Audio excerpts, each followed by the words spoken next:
everybody. Welcome to another episode of Politically Depressed. As always, I'm your host, Eamon McAdam. Today's another non-filmed episode, only because I just can't be bothered. But a few days ago, I wrote a story. I was really sad. It was all hitting me. Like everything that I talk about, everything that I'm going through, everything that we're all going through, the kind of totality of everything. I don't know, just once again was sinking in. And so I wrote a sad post. And I woke up the next day to like a lot of reactions and responses. And like it was all very sweet and nice, and I appreciate you all. I got a lot of messages from people who don't usually message, or I haven't talked to in a very long time. I'm assuming people who don't like listen to this podcast, but like know of me or like know me personally. And so their reaction, I think, was a bit interesting, and I think I want to spend time meditating, like kind of like thinking on and kind of processing why I felt a bit off about those reactions. Because essentially what they were just people asking me, are you okay? Where it's like, no, I'm not, and like, I think the post is pretty clear that I'm not okay. But like, and again, very well intentioned, and I'm not saying anything about these people or anything. Obviously, I'm not going to name anyone because it's not even about that. But I think there is this massive thing that everybody's avoiding, or most people are avoiding, which is none of us are okay. Things are incredibly, incredibly fucked. The moment is incredibly intense in many different facets. It constantly feels like we're at the end, And basically, so the question, are you okay, I found very strange, but also some people that like, it wasn't things are fucked, thanks for saying that. You know what I mean? Where it was more confused. And I don't think there is that much room for confusion when it comes to how fucked things are and how unwell we all are in this state. And it's not just us who are, let's just say, displaying symptoms, but it becomes even more terrifying or literally scary for those who are not exhibiting symptoms of depression, anxiety, fear, worry even, And those people I'll talk about much later, because a lot of the things that are deemed normal within these societies that we find ourselves in is not normal at all. As in genocide, as in the very existence of nuclear weapons, as in the knowledge of climate change and climate collapse, and the fact that capitalism and just like a few people in charge in these governments, in these economies, are dooming the fucking civilization. And being okay with that, or rather kind of going about things a bit normally, is absurd. And so anyway, basically, I think you kind of know where I'm gonna go with in the main part of this episode, but I do want to try to do something a little different with this episode, which is, just sort of talk about stuff. I mean, I do that anyway, but like meditate on it, pontificate, if you will. Which again, I don't think that actually is any different from what I usually do, but I don't have anything planned, basically. I don't have like an argument that I want to get to, except for, the ones already stated, which I think is like my starting point. But I don't know what my end point is. So yeah, that's going to be today's episode. Before I do that, hello everybody, welcome to this podcast. Did you know that this podcast is part of a thing called From the Periphery Media Collective? And we are a community-supported media collective. And we recently started a new podcast, the FTP podcast. And basically, we have a Patreon. And so if you want to support this project, if you want to support other projects within the collective, such as the FTP podcast, such as the Fire These Times, such as the Mutual Aid podcast, head over to the Patreon. Become a member and get involved. Become part of the FTP community. And check out those other podcasts, the other works we do. Look at us on Instagram. I don't know, this is kind of an announcement to like come on board shipmates. That's my announcement. It's not much of an announcement, but as you can tell, I'm not really in the mood for formalities today. So, just a couple of headlines. Again, I don't want to spend too much time on these, only because, I do just want to spend some time just letting it sit, seeing where my mind and heart goes. Well, I guess go, because it's plural. But yeah, just a couple of headlines. So, I think yesterday, our new prime minister met with the new president of Syria. And it's just really, it's hard to clock this moment. So much is changing and shifting in the region. So much has happened over the last year. And this picture, right, of Salaf and Shara shaking hands, it's sort of incomprehensible. Just only like 4 months ago, the former head of the ICJ with the former head of Hayat Tahrir al-Sham. You know what I mean? And even the very thing of the new president of Syria. These are huge shifts. I don't think, it's very hard for any of these things to really sink because, again, now with the last 2 months of Trump, everything is constantly in the air and it's constantly volatile. And, one thing that's like a major news story one day just completely vanishes 2 days later. Things that should be huge stories just never really make it. And that's not just on Trump. That also is just like the nature of the mainstream media in the West. But regardless, yeah. So they met, our prime minister and the Syrian president, talked about stuff. I don't know. It was just kind of like an initial meeting. It's honestly, I don't have much to say about it. It's just the picture of it. It's huge. It's just like, oh, what? Okay. I mean, yeah, obviously, but times really are changing. Second headline, not much of a headline, but just like a comment, a note, something that I wrote a post about, which is, I've noticed in the US that there's a kind of resurgence of Bernie Sanders and AOC. And it's kind of got me, and they're like kind of doing these rallies and these talks and these speeches under the banner of fight oligarchy. And I just find that whole thing so confused, so little, way too late. Like, fight oligarchy sounds like a thing from 2016, right? Like, I get obviously that things have obviously shifted with Trump, and have been shifting over the last couple of years. Like, you know what I mean? Like, we've known that the US is not a democracy, but rather an oligarchy for at least a couple of decades. I think even like there was like a Stanford study that sort of ran some like democracy index, or like how much voters actually have a say in policy and what wealth brackets actually get what they want. And yeah, it's like 2008 that they were like, it's a plutocracy. Like, the US is an oligarchy. Obviously, it's a bit different now, where it's like literally the world's wealthiest man is in the Oval Office every fucking day with Trump. I'm talking about Elon Musk, obviously. And like very directly, not just like affecting policy, but like doing completely illegal, completely like taking a jackhammer to the federal government. You know what I mean? Like, that's not just oligarchy. That's like, it's beyond.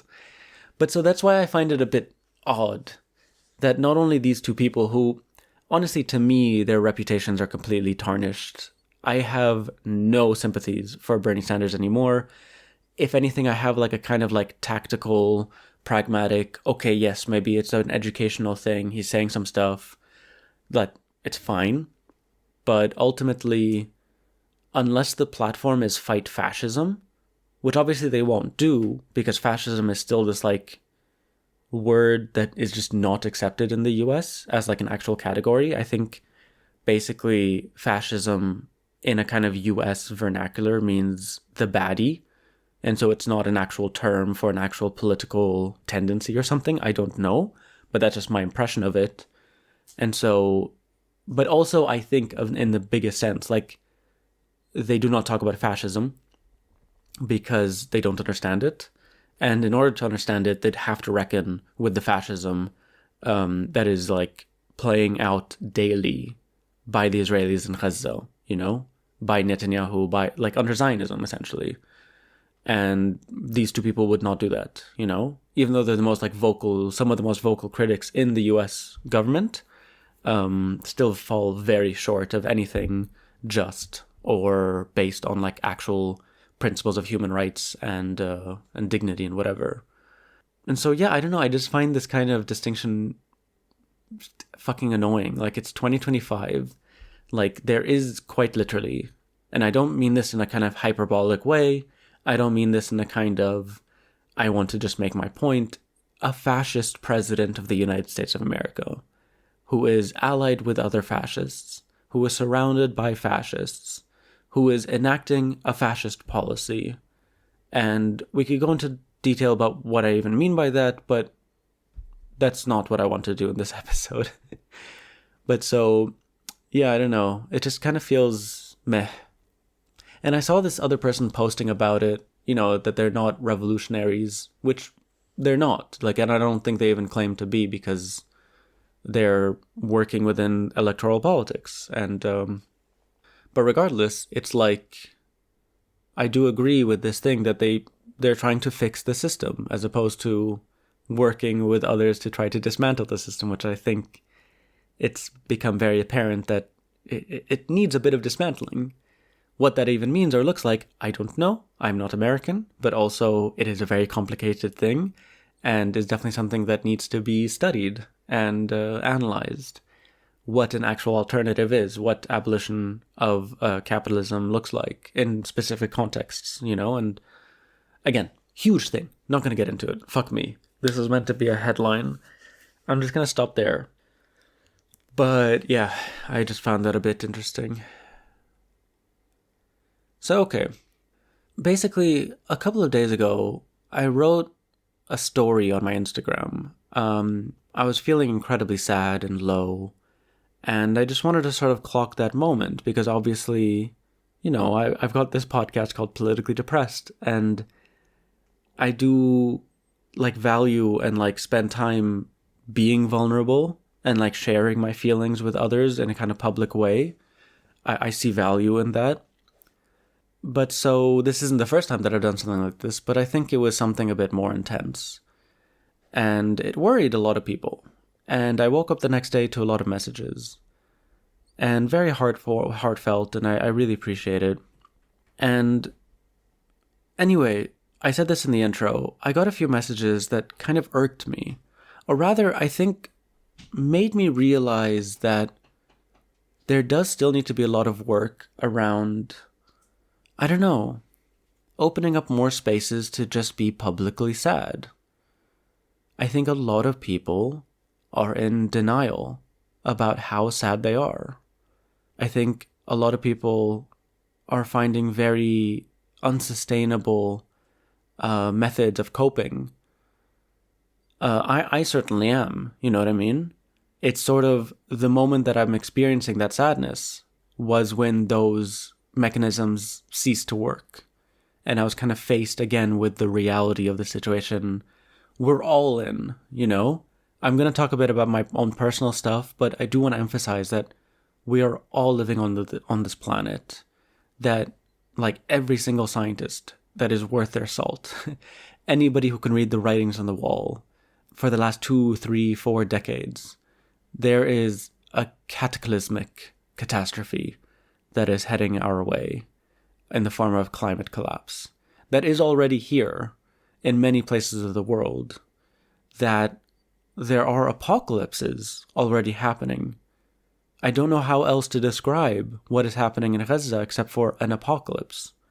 And I think a lot of people sort of think a lot about the apocalypse as though it is one event that spans the entire world. But I think it's much more accurate to talk about apocalypses, that these types of structures in their decline, in their moments of mania, wreak incredible amounts of violence and havoc and destruction. And for those living under those situations, it's an apocalypse. You know? What's happening in Gaza now, the levels of destruction and starvation and violence and suffering. And there's no end in sight. There's no salvation. The Israelis are certainly not going to just wake up one day and be like, oh my God, what have we been doing? We need to stop. It breaks my heart to kind of think about this. And obviously not like saying that this is inevitable or that this is like how it's supposed to be.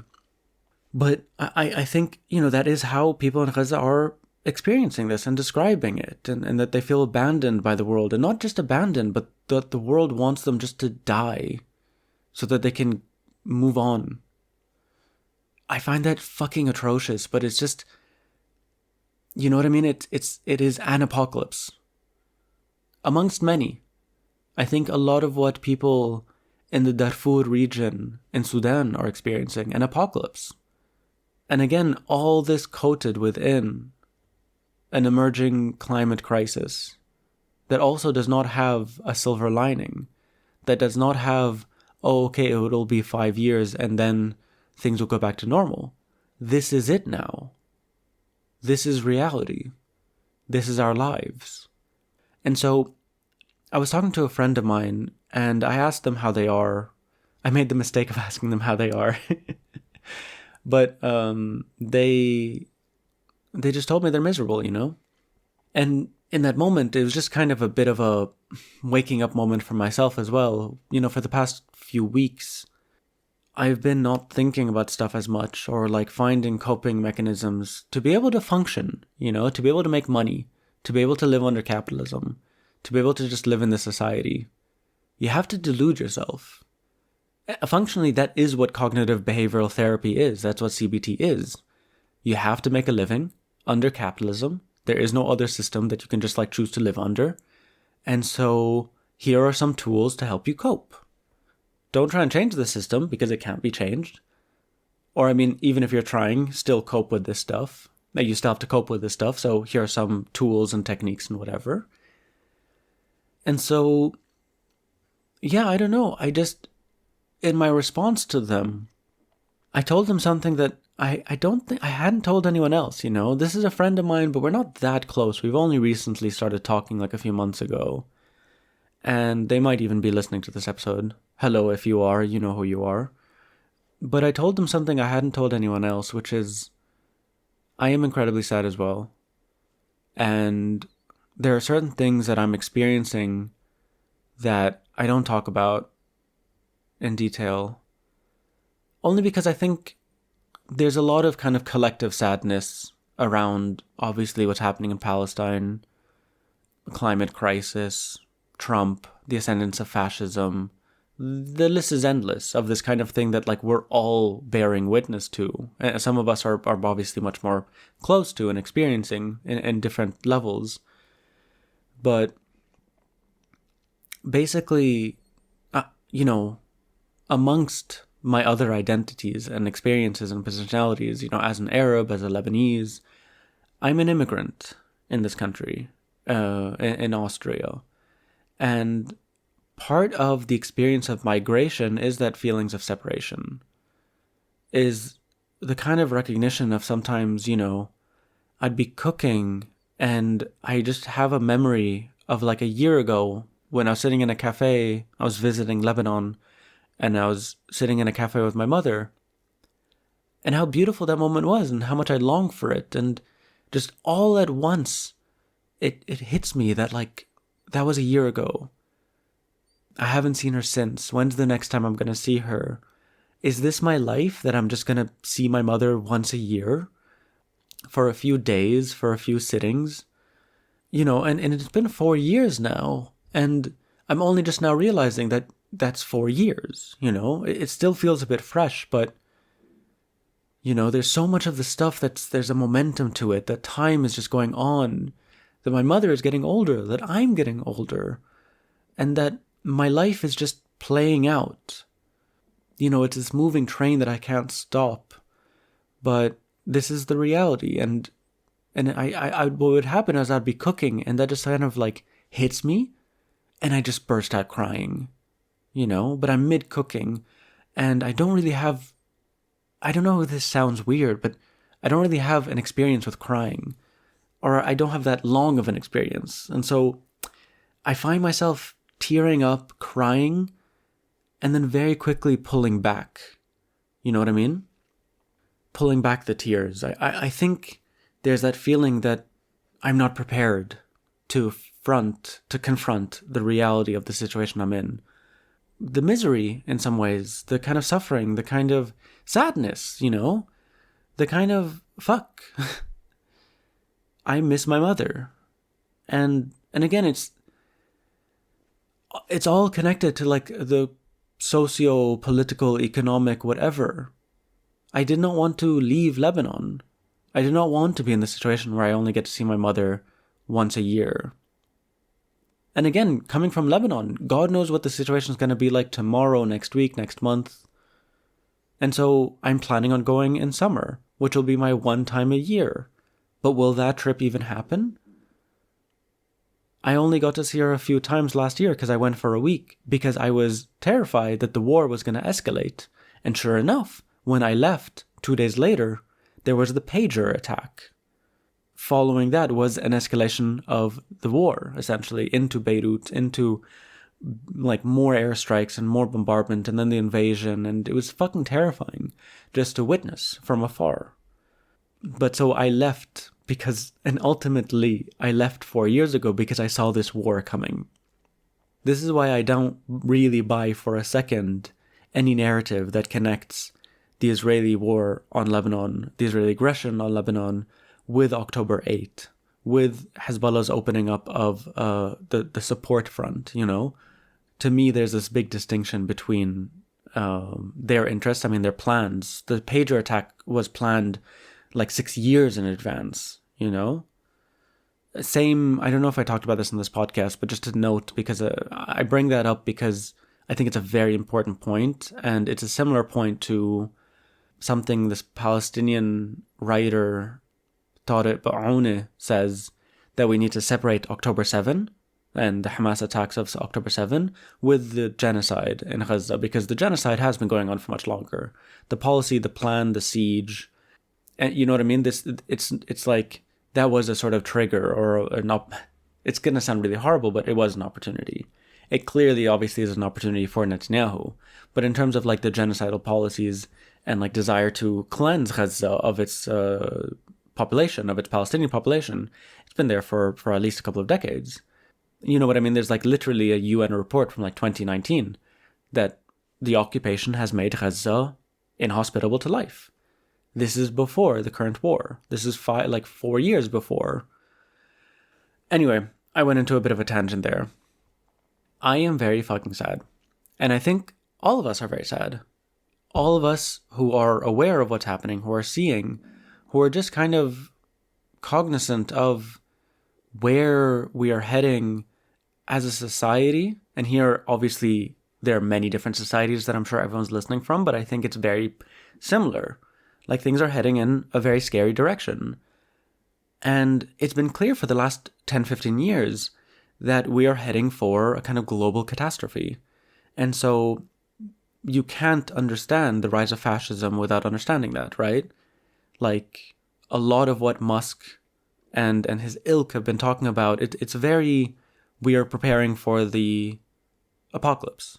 Their ways of preparing is by gutting the government and hoarding as much wealth as possible, building underground bunkers and whatever. But I think there's a lot of politics that's sort of like based around this fact that everything's kind of fucking doomed.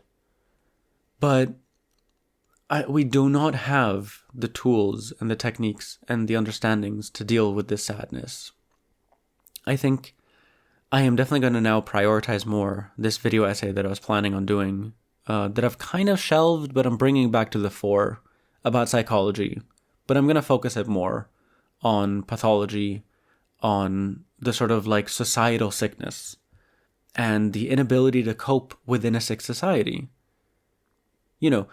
Mental health is defined by your ability to cope with reality, your ability to live within reality. And I don't think there's anything built into that conception that accommodates for what if reality is unbearable. I've been reading about ideas of like justified misery as opposed to depression. Because, depression, whatever. Sorry, I don't want to go that deep into all these things. I do realize I have this tendency really to intellectualize to avoid feeling. But I do want this episode to be a little bit about just meh. Bleh. Get stuff out there. So anyway, back to that scene of me in the kitchen. It happens often. I'd just be doing something mundane, and I burst out crying. Because what happens is that I just clock the reality of the situation we're in, and how I definitely do not have the techniques. But I don't really see anyone else with the techniques. I see writings, I see some people who I think have it a bit figured out, wherein it's like, yes, things are fucked. You know what I mean? Like, again, I go back to this phrase that I've been using over and over again. Pessimism of the intellect, optimism of the will. And that is a discipline. And I think some people have figured out how to really manifest that. I do not have that. I also think the entire field of psychology does not have what it takes, what is needed to face the current moment, which to me is, forming that discipline of understanding, being aware of what's happening, accepting what's happening, and doing stuff, not just regardless, but almost in spite of it sometimes.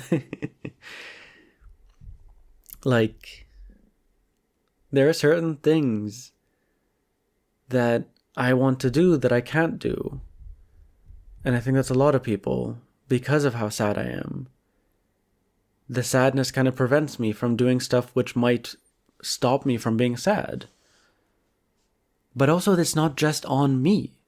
Like, this is what I think is so problematic within the discourse of mental health and the like. It's so individualistic. And not just in, it's like I'm sad because of my own chemical imbalance or my own bad cognition, but rather like society and things that are happening, even when, I'm here in a very peaceful, let's just call it non-political, even though it's deeply, deeply political, but you go out and there's kind of nothing. I'm anonymous. I go out and go about my day. Still deeply alienating, but so like, not just in terms of like the diagnosis, that it's not meant to be individual, as in like pathology, in my perspective, but also our methods of dealing with it. Like, I'm sad, I write a post, and like, no one said this specifically, but there is a kind of, let's talk about it. I mean, that's fine. Let's talk about it's fine. But, what's the main thing people do when they're sad, or when they're depressed, or when they're whatever? Like, when you really want to deal with it, go to therapy, take medication, do meditation, listen to some self-help podcasts or the like, go running, go exercise. And it's all about you. But, I mean, I have so many problems with that. I think it still sticks it into the individual and rejects this kind of collective, like the potential of collective healing, which again, I just don't know what it looks like. I also am someone at the moment who really does not have much like physical community. But also, I think there are certain things that we should not accept. And it's just so difficult to just keep going on in a society within certain discourses, within certain like, beliefs of normality and people acting according to those beliefs that are just terrifying. They're horrible. It's this, I don't know if anyone's ever had these dreams where you're like in a burning building. And I've had this dream a lot actually growing up. Not as much anymore, which is strange. But that like it'd be the house is on fire and I go to my parents and they're just sitting watching TV. And I'm like, the house is on fire. Huh? Like, turn up the volume. I can't hear. Oh, no, I can't find the remote. No, you guys, we have to get out. Huh? What's he saying? Wait, isn't he the guy from Die Hard? You know what I mean? There's that impotency. But also it's maddening. It is maddening. And we all know this is the case, like, that things are fucked. I mean, the metaphor of that dream, it's very simplified because we just need to get out. But here in this situation, we don't have a clear alternative, a clear option. People keep talking about protest, talk about organize, talk about this or that, but there still is yet to be, or community even. I think a lot of these words are thrown around. And again, I'm not saying don't, or I'm not saying these are valueless or that they don't actually have deeper meanings and like potentials. But I just think it's still a bit vague. I still don't know what people mean when they say organize. I don't know how to then broadcast it. And, or then, you know what I mean? Like, facing the current moment, what does it mean? What does organizing mean to face the current moment and to actually be meeting the moment? Because, you know what, we're faced with a fucking, like, apocalypses, and we need radical change. And radical change in our very understanding of change, even, and how we go about things. Like, fuck me, there is just so much that we need to think about and do.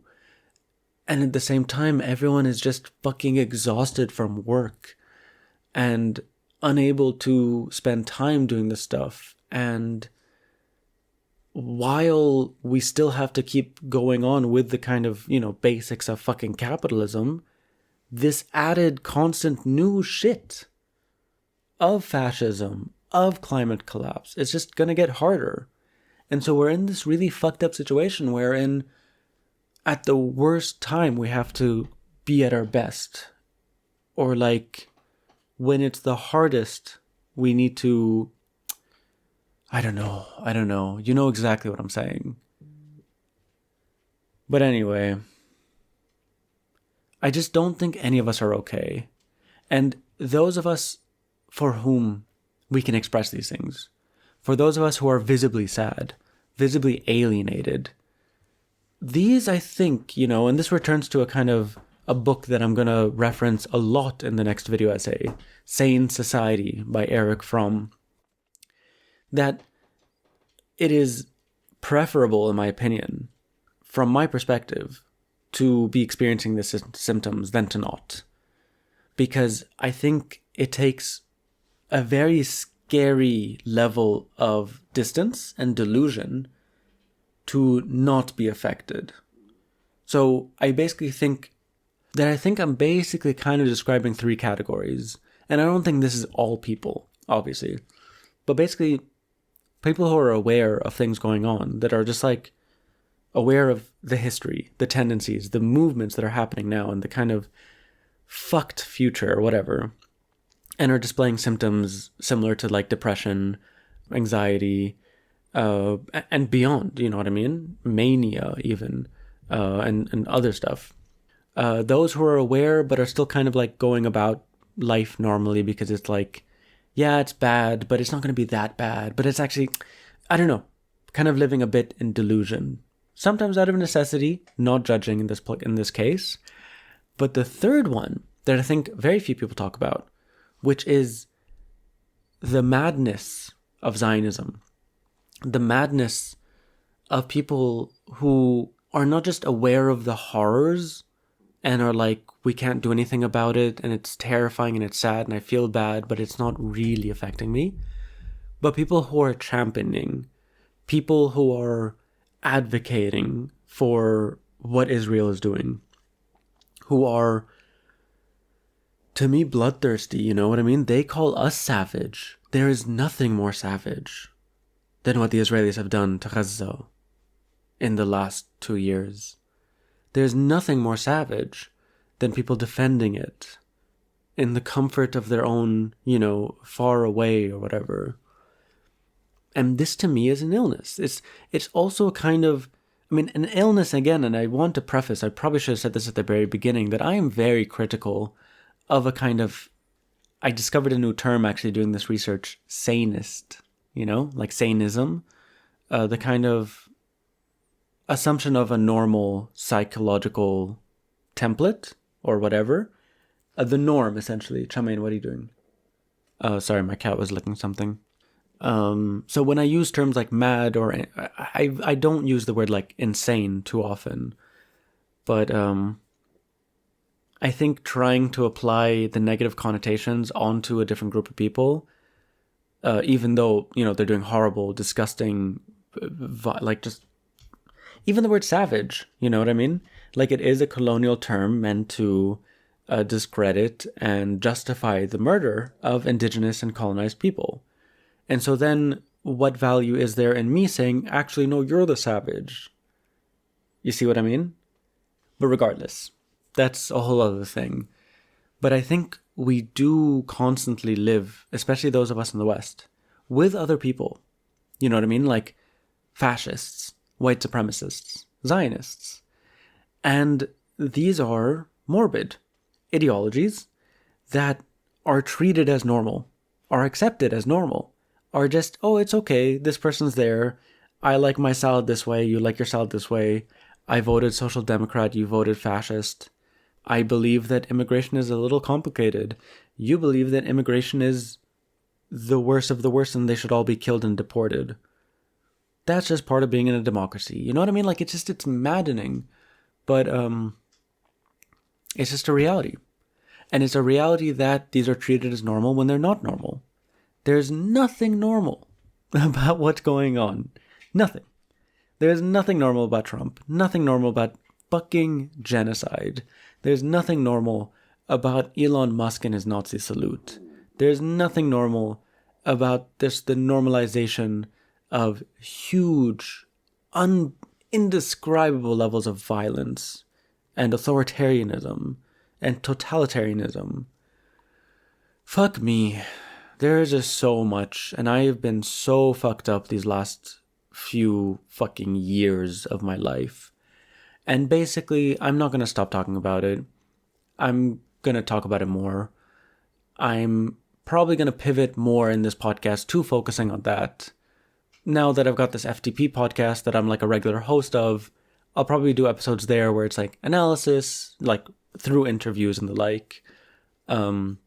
Analysis and commentary and whatever. And this, I'm going to keep it more into, no, we need to talk about mental health. We need to talk about sickness. We need to talk about illness. We need to talk about depression and anxiety and schizophrenia and psychosis and all these terms, which are so widely misunderstood, but which is oftentimes employed as tools of oppression, honestly. Psychiatry is still to this day a tool of oppression and of colonialism and white supremacy and patriarchy and whatever.